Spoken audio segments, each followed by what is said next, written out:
সিলেটে যুবদল নেতার উপর আওয়ামী লীগ ও ছাত্রলীগের হামলার ঘটনা ঘটেছে। বিস্তারিত দেখুন প্রতিবেদনে।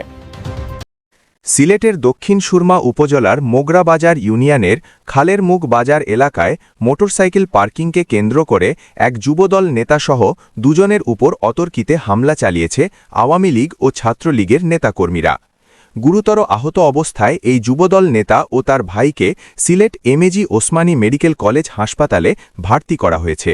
গতকাল শুক্রবার বিকেল ৫টার দিকে খালেরমুখ বাজার সিএনজি স্ট্যান্ডের সামনে এ ঘটনা ঘটে। হামলার ঘটনায় আহতরা হলেন মোগরাবাজার ইউনিয়ন যুবদলের সহসভাপতি ও মোগলাবাজার সিএনজি স্ট্যান্ডের সভাপতি খলিল আহমদ এবং তার বড় ভাই মতিন আহমদ। প্রত্যক্ষদর্শীরা জানান, ইফতারের আগে পূর্ব পরিকল্পিতভাবে কয়েকজন ব্যক্তি দেশীয় অস্ত্র নিয়ে সেখানে অবস্থান নেয়। পরে মতিন আহমদ ও খলিল আহমদ ঘটনাস্থলে পৌঁছলে তাদের উপর অতর্কিত হামলা চালানো হয়।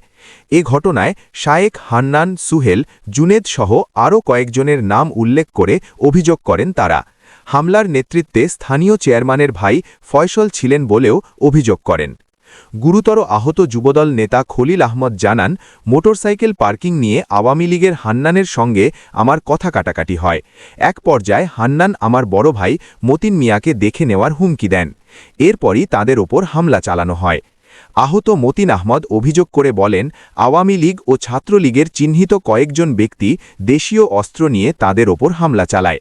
পরে এলাকাবাসী তাদের উদ্ধার করে হাসপাতালে পাঠায়। শায়েখ, হান্নান, সুহেল, জুনেদ আর স্বাস্থ্য চেয়ারম্যানের ভাই ফয়সলে আমরারে ধরছে আর হেরা অতর্কিতভাবে আমরার উপরে হামলা করছে। দাদি আমার মাথাত মারছে সেদ, শায়েকে আমার মাথাত 8টা সিলাই, ও আতো মারছে হান্নানে স্টিলের পাইপ দিয়া বাড়ি, লোহার পাইপ দিয়া হাড্ডি ভাঙ্গি গেছে। ও সাইডে মারছে জুনেদে বাড়ি আঘাত করছে। সুহেলে অতর্কিতভাবে এলোপাতাড়ি হামলা করছে।